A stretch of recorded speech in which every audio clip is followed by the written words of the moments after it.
No censuris el vi del company, ni malparlis del bevedor. Tu petto tapa tu pene, tu petto tapa tu pene, a tu pene lo tapa tu petto, a tu pene lo tapa tu petto. Déu misericordiós ha dat l'amor fidel pel vi als amics.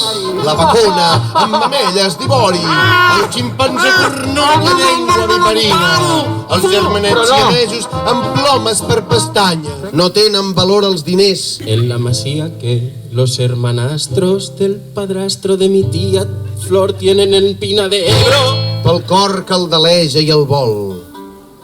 És la verge que, delicada, però dins l'ampolla indomable, m'ha enfollit. Soy Anonymous. He venido a daros ánimos. M'ha fet perdre el seny. Martín, te toca la teta. Martín, te toca la teta. Pezón. Martín, te toca la teta. Pezón. Martín, te toca la teta. Pezón. El vi estripa els vels de la consciència i mostra els secrets més ocults. A tothom li agrada que el mimin, però no a tothom li agrada mimar. Si resulta que això és veritat, doncs n'hi ha molts que es queden sense mimos.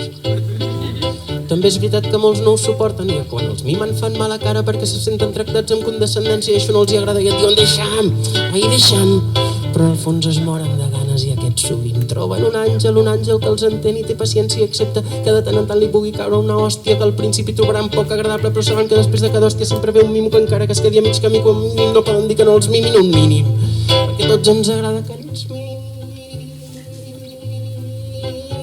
però no a tothom li agrada mimar aquests àngels, per això deixa'ls córrer la seva vida és com un mimo gegant que et segueix per la casa i ens es veuen a si mateixos com una cosa tan